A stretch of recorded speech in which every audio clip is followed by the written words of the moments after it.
अजहर एक शेर सादर कर रहा है। आज के जलसे साहब, तमाम टीचर और मेरे गाँव वासी, अस्सलाम वालेकुम रहमतुल्लाहि व बरकातुहू।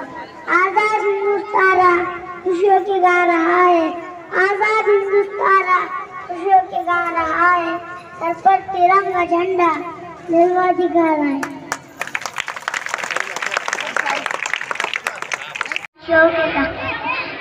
आजाद हिंदुस्तान खुशियों के गा रहा है, सर पर तिरंगा झंडा लहरा दिखा रहा है। आज हम खुशखबरी बना क्योंकि 15 अगस्त 1947 को हम मुकाबला हो तैयार रहती थी कि लीडो मिलाई। अब हमारे बचपन का देश की हिफाजत करें।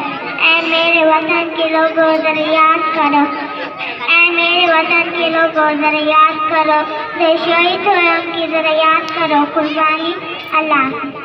इस तकरीब के सदर साहब, मेहमानान खुसूसी सदर मुबलिग साहब, मौजूद असातिज़ा इकराम और मेरे हमजमात साथियों, अस्सलामु अलैकुम व रहमतुल्लाहि व बरकातुहू।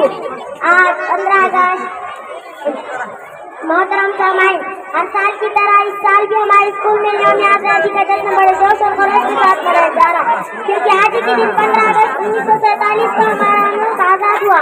तकरीबन 150 साल की गुलामी के बाद हमारा हिंदुस्तान आज़ाद हुआ। तकरीबन 150 साल की गुलामी के बाद हमारा मुल्क आज़ाद हुआ। दोस्तों, आज़ादी बड़ी नेमत है। मुल्क को आज़ाद दिलाने में बड़े बड़े रहनुमा ने हिस्सा लिया, जैसे पंडित जवाहरलाल नेहरू, मौलाना अबुल कलाम आजाद वगैरह वगैरह ने मुल्क को आज़ाद दिलाने में बड़ी मेहनत की। मैं इतना कहकर मैं अपनी तकरीर इस शेर पर खत्म करती हूँ। मिट गया कुछ पर ना मिटने दी वतन की आबरू, मिट गया कुछ पर ना मिटने दी वतन की आबरू, इनसे ही दाने वतन दोबारा मेरा कर।